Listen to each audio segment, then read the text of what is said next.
साधूनां विनाशाय च दुष्कृतां विनाशाय धर्म संस्थापनार्थाय संभवामि युगे युगे युगे युगे युगे युगे युगे युगे यदा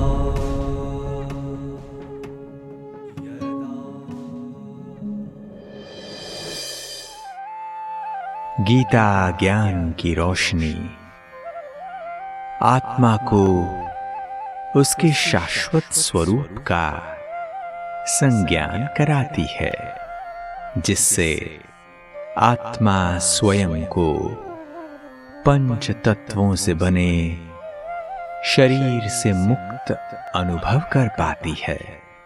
फलतः आत्मा सहज ही अपनी इंद्रियों को अधीन बना देती है। यह इंद्रिय जीत अवस्था ही आत्मा को प्रकृति पर विजयी बनाती है। प्रकृति के सात्विक नियमों के अनुसार चलने से आत्मा को प्रकृति का साथ मिलता है और आत्मा परम गति को प्राप्त करती है। ओम शांति। ज्योतिषामपि तज्ज्योतिः तमसः परमुच्यते। रविरंशुमान। ऐसे परमात्मा के लिए जो गायन हम सुनते आए, परम ज्योति स्वरूप आदित्य वर्णम, जिसके पास कोई अंधकार ही नहीं है, सभी को रोशनी देने वाला, सभी को उलझन से छुड़ाने वाला, ऐसे प्रेम प्रकाश स्वरूप, शांत प्रकाश स्वरूप, प्रेम प्रकाश के सागर, आनंद के सागर, ऐसे गीता ज्ञान दाता द्वारा उच्चारित अद्भुत ज्ञान वाहिनी श्रीमद् भगवत गीता, जिसके रसास्वादन से सूखे हुए दिलों में भी हरियाली नजर आती है, टूटे हुए दिलें आपस में मिल जाती हैं, नाराजगी अपने आप ठंडा पड़ जाती है, गुस्सैल मन शीतल हो जाते हैं। ऐसी अद्भुत ज्ञान सरिता, जिसके सिंचन से मन में सदियों से सूखे हुए शक्तियों के, गुणों के पत्ते खिलते हैं। आत्मा में एक उमंग सी, आशा सी उत्पन्न हो जाती है। हम भी कुछ कर सकते हैं। Yes we will. ये जो हम सदियों से सुनते आए, ये हम प्रैक्टिकल में अनुभव कर रहे हैं। हम भी सब कुछ कर सकते हैं, क्योंकि सर्वशक्तिमान हमारा साथी है। गीता ज्ञान हमारे लिए परमात्मा ने वरदान के रूप में दिया है। ऐसे ज्ञान के होते हुए जीवन में रोशनी की कभी कमी नहीं हो सकती। और जब परमात्मा आके ज्ञान रोशनी फैलाता है, तो हम कहाँ भी छिपे बैठे, परमात्मा पिता हमें ढूंढ ही लेते हैं। परमात्मा के प्रकाश स्वरूप में हम कहीं भी छिपे नहीं रह सकते। ऐसे परमात्मा ने हमें कोने कोने से ढूंढ लिया, अपना बना लिया, ज्ञान रोशनी में हमारे जीवन को ओजस्वी बना दिया। एक छोटा सा बच्चा गार्डन में खेल रहा था, छुप रहा था अपने दादी से। उसने एक संत से टकराया, लेकिन वो बच्चा नहीं जानता था सामने वाला संत है। उसने कहा, अंकल मेरे दादी मुझे ढूंढ रही है, मैं छुप रहा हूँ दादी से, हम दोनों आंख मिचोली खेल रहे हैं, आप मत बताना मैं यहाँ छुप के बैठा हूँ। और उसने उसी भोलेपन में पूछा, आप भी किसी से छुप रहे हो क्या? इसके प्रश्न से संत के मन में एक रोशनी सी जागी। हाँ, मैं भी किससे छुप रहा हूं? अपने साधना के घमंड में छुप रहा हूं, अपने वाहवाही की घमंड में छुप रहा हूं, तारीफों की फूल बांधे जा रहे हैं मेरे शिष्य, उसमें मैं छुप रहा हूं, उद्देश्य से भटक गया हूं। हाँ बेटा, लेकिन मेरा दादी भी मुझे ढूंढ देगी, ऐसे संत ने कहा। इतनी थोड़ी देर में इनकी दादी की आवाज आई, कहाँ छुपे हो? मैंने देख लिया तेरे को। अगर मैंने पकड़ लिया ना तेरे को तो मैं तुझे ये नहीं दूंगी, तेरे लिए कुछ लाई हूं मैं। तू अपने आप आ जाएगा ना, दादी को सताएगा नहीं ना, मैं तुझे ये दे दूंगी। बस पोते ने आवाज दी, दादी मैं यहाँ हूँ। और संत से कहा, क्या करूँ? दादी से ज्यादा देर तक छुप के नहीं रह सकता हूँ, दादी कैसे भी ढूंढ लेती है। अगर अपने आप ढूंढ लेंगी ना तो मुझे तोहफे नहीं मिलेंगे, इसलिए मैं दादी के तोहफे लेने के लिए भाग जाता हूँ। आप भी चली जाइए अपने दादी के साथ। ऐसे कहते हुए वो बच्चा भाग गया अपने दादी की गोद में। दादी ने बहुत अच्छी तरह से खस के उसे पकड़ा और कहाँ छुप गया था? अंधेरा होने जा रहा है, चल घर चलते हैं। तब ये संत को भी आवाज आई, मैं भी तेरा इंतजार कर रहा हूँ, कहाँ छुप के बैठा है? आजा मेरे पास, मैं तेरा इंतजार कर रहा हूँ। बस संत भी निकल पड़े परमात्मा के इस आवाज को सुनकर। ऐसे एक छोटी सी दृष्टांत सुनने को मिलता है। जी हाँ, दुनिया के अंधेरे में छुप छुप के हम डर डर के जी रहे हैं। जिंदगी भर परमात्मा को बुलाते हैं, अगर परमात्मा की बुलावा आया तो जाने से डरते हैं। देखिए, जिंदगी की वास्तविकता क्या है? बच्चा जन्मता है तो पुराने कपड़े पहनाते हैं, वो भरे शाहूकार के घर में, अति धनिक के घर में, राजा के घर में ही जन्मा क्यों ना हो, पहनाते पुराने कपड़े हैं। कोई शरीर छोड़ता है तो गरीब हो या शाहूकार, नए कपड़े पहनाते हैं। कैसे देखिए वैपरीत्य जिंदगी का। भगवान की कृपा के लिए रोज तरसते हैं, भगवान के पास जाने के लिए रोज सजते धजते हैं, मंदिर में जाते हैं। लेकिन जब भगवान के पास जाने की बारी आई तो सोचते हैं इतने जल्दी क्यों बुला लिया, क्योंकि सच में हम भगवान के पास जाने की रास्ता जानते नहीं हैं। अंदर में एक डर छिपा हुआ है, हम भगवान के पास नहीं जा रहे हैं, काल के वश, मृत्यु के वश हम फिर से इसी दलदल में चक्कर काट रहे हैं। इसी के कारण अब जो है तो ठीक है ना, नए जगह जाके क्यों फंसेंगे, ऐसी सोच के कारण मनुष्य मृत्यु से डरता है। लेकिन अगर उसे पता चल जाए कि मृत्यु परमात्मा से मिलने की रास्ता खोलती है तो उस दिन मृत्यु तो हमारे लिए पता नहीं क्या हो जाएगी, कौन से भी मृष्टान से बढ़कर हो जाएगी। इसलिए परमात्मा प्रकाश स्वरूप, आत्मा प्रकाश स्वरूप, स्वयं प्रकाश स्वरूप परमात्मा आत्मा की जो रोशनी के बारे में बताते हैं तो सुनकर मन हर्षित हो जाता है। मन के कोने कोने के जो भी अंधकार है वो सारे मिट जाते हैं। यथा प्रकाशयत्येकः कृत्स्नं लोकमिमं रविः क्षेत्रम क्षेत्री तथा कृत्स्नं प्रकाशयति। जैसे एक ही सूरज पूरे धरती को प्रकाश फैलाता है, इसी तरह एक क्षेत्र को आत्मा रूपी क्षेत्रज्ञ जो इस क्षेत्र को जानता है वो प्रकाशित करता है। शरीर एक क्षेत्र है, जमीन है, इस जमीन को रोशनी देने वाला क्षेत्रज्ञ जो इस क्षेत्र के बारे में जानता हो तभी वो रोशनी फैलाता है। सदियों से या जन्मों से हम इस शरीर में रहते आए लेकिन प्रकाश नहीं फैला सके।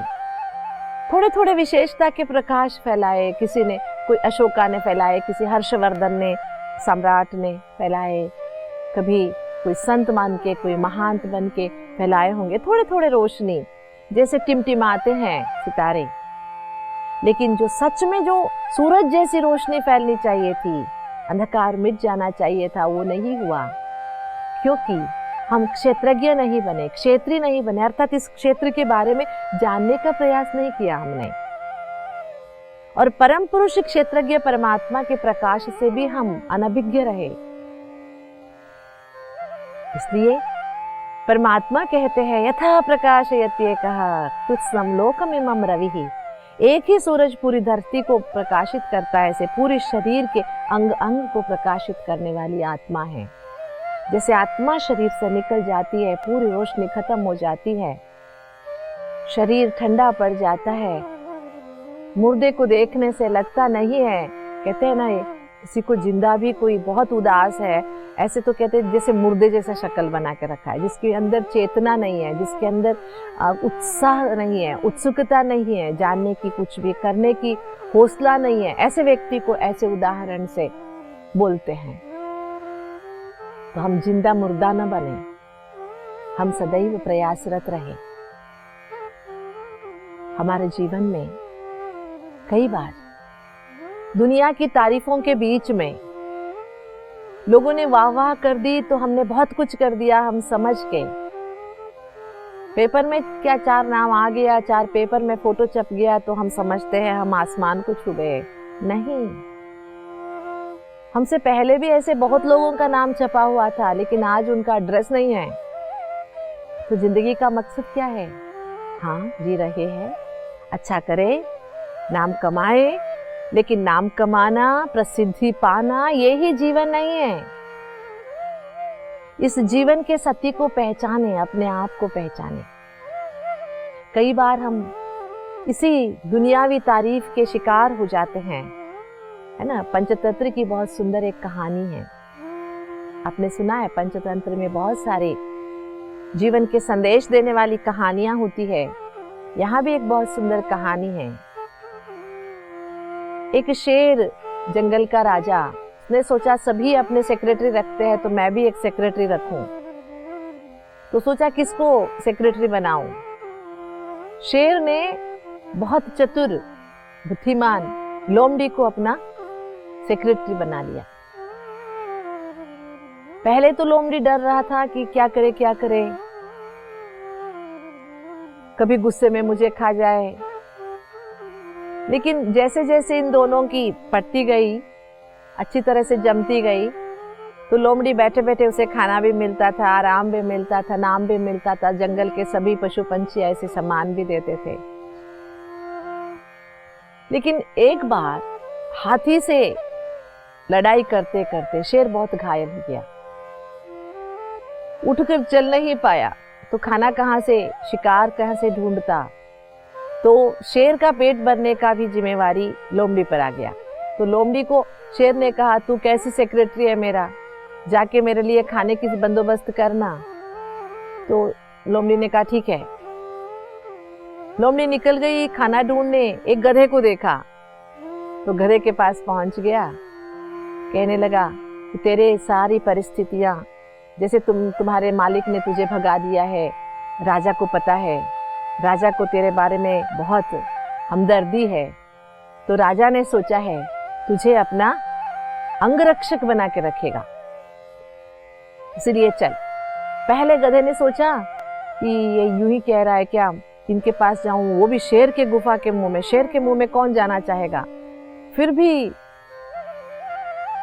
लोमड़ी ने बहुत पीठ तपतपाते हुए, अरे तेरे तो तारीफ इतनी है, राजा तेरे से बहुत प्रसन्न है, चल अंगरक्षक की नौकरी मिलती है तेरे को, जैसे मुझे अभी सेक्रेटरी की मिली है, जैसे मैं बहुत खुश हूँ, तुम भी चल, लेके चलिए।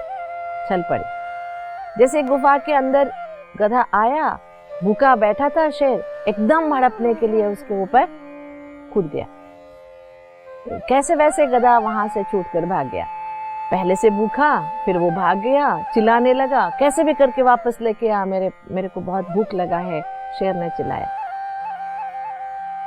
फिर लोमड़ी फिर गधे के पास जाने के बाद कहा, अरे तुम डर गए क्या, अरे राजा तुम्हारे परीक्षा ले रहा था, तू पास हो गया, कैसी भी परिस्थिति में तू बच के आ सकता है।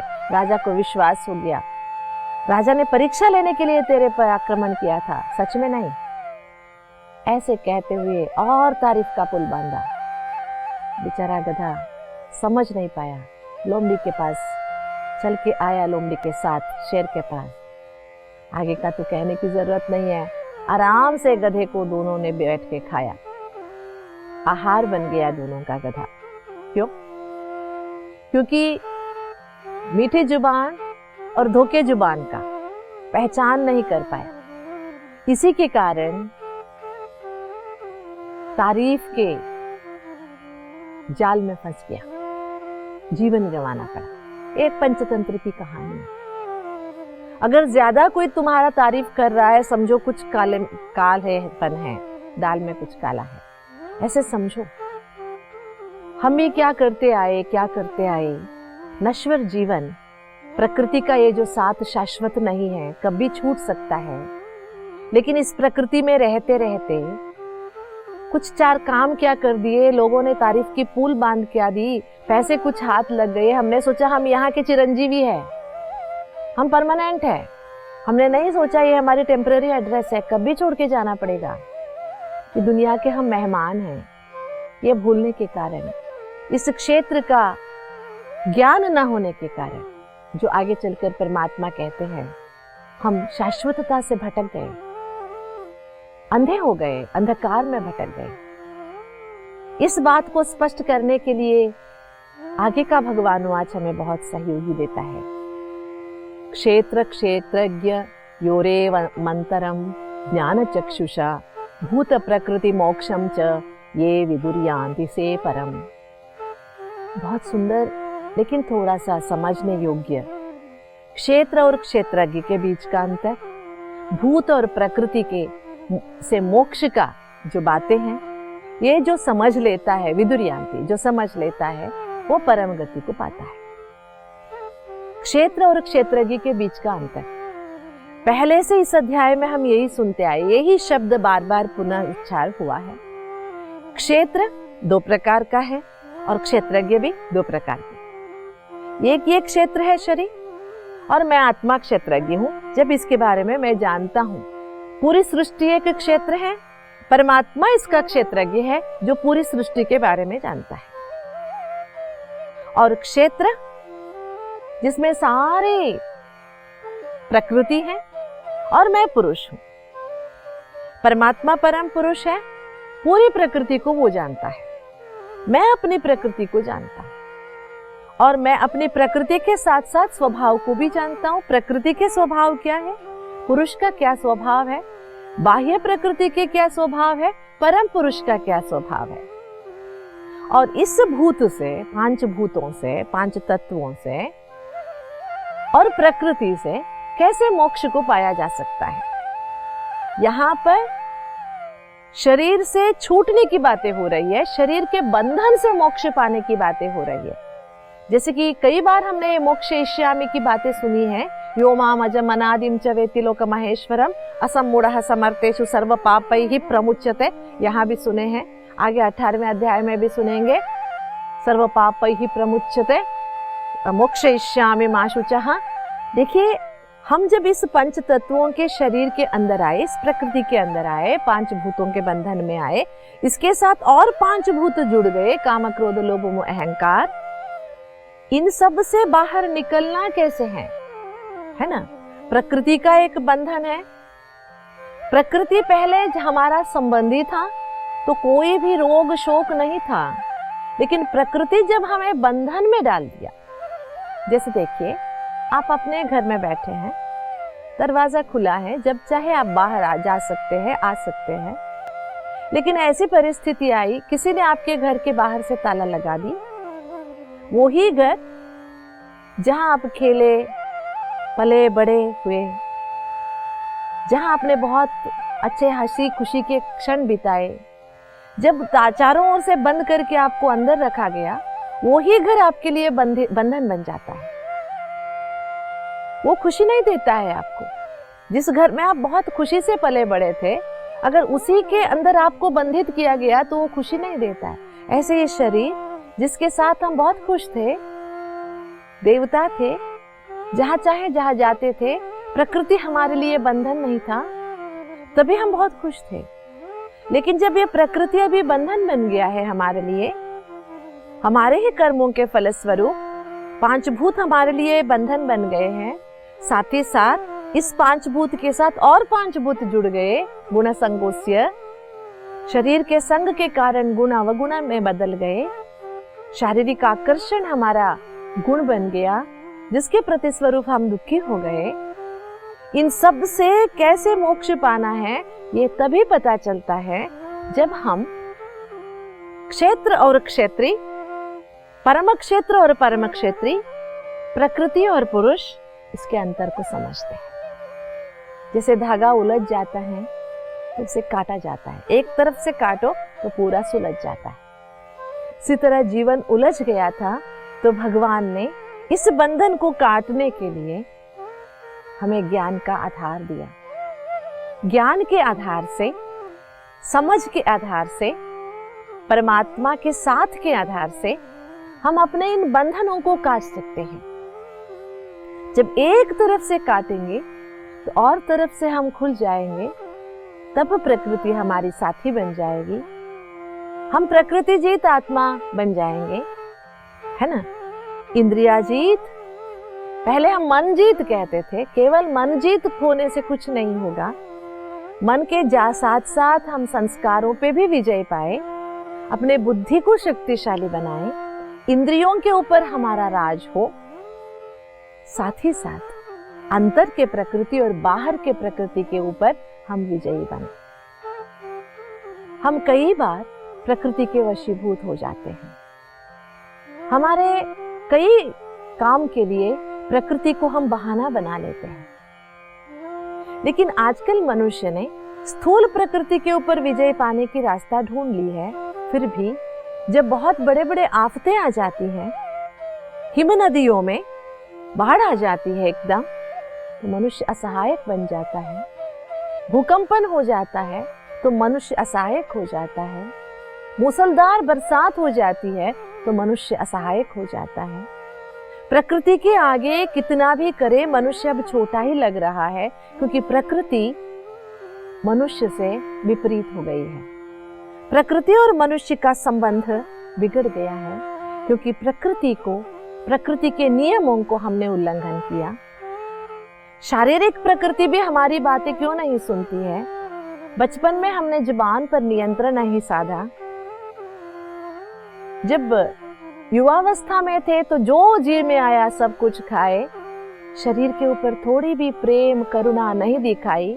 फलस्वरूप जब बुढ़ापा दस्तक देता है तो शरीर हमारी बातें नहीं सुनता। इसका कारण कहीं ना कहीं हमने शरीर के या इस प्रकृति के नियमों का उल्लंघन किया, तभी तो प्रकृति भी हमारी साथ नहीं दे रही है ना। Respect give and take policy है। अगर हम प्रकृति का कायदे मानते हैं तो प्रकृति हमारे कायदे मानती है। इसलिए इस अध्याय के अंत में परमात्मा यही समझाते हैं हम बच्चों को, हम आत्माओं को, कि हम प्रकृति और पुरुष के अंतर को जाने, क्षेत्र और क्षेत्रज्ञ के अंतर को समझे, क्षेत्रज्ञ परम क्षेत्रज्ञ परमात्मा को पहचाने, भूत और प्रकृति से मुक्त होने के लिए उसी परमात्मा की शरण में आए, उसी से संबंध जोड़े, तो हमारा जीवन अत्युच्च परम बन जाए। ओम शांति। श्रीमद् भगवद गीता अद्भुत ज्ञान गंगा है, जो हताश उदास मानव मन में उत्साह भरकर कटुता और घृणा को समाप्त करके दिव्य गुणों एवं शक्तियों का संचार करती है। स्वयं प्रकाश स्वरूप परमात्मा इस धरा पर अवतरित होकर मनुष्य के जीवन से सभी प्रकार के अंधकार दूर करते हैं और उसके मन एवं बुद्धि में बल भरकर पवित्र एवं सात्विक जीवन जीने की शक्ति प्रदान करते हैं। परमात्मा सर्वप्रथम हम आत्माओं को हमारे शाश्वत सत्य स्वरूप का ज्ञान देते हैं, जो मृत्यु के भय को भी दूर कर देता है। आत्मिक स्वरूप की स्मृति परमात्मा की समीपता की अनुभूति कराती है और आत्मा को उसकी शक्तियों का बोध कराती है। दोस्तों, गीता का ज्ञान क्षेत्र क्षेत्रज्ञ, परम क्षेत्र परम क्षेत्रज्ञ एवं प्रकृति पुरुष का अंतर स्पष्ट कराती है। परमात्मा यह समझ देते हैं कि जो इस अंतर को यथार्थ रूप से समझ लेता है वह परम गति को प्राप्त करता है, अर्थात सभी प्रकार के बंधनों से मुक्त हो जाता है। शाश्वत आत्मा का यह ज्ञान हमें विकारों के बंधन से मुक्त करा के परमात्मा की स्मृति दिलाता है और ये परमात्मा साथ ही आत्मा को मुक्ति, जीवन मुक्ति की राह पर आगे बढ़ा देता है। ओम शांति।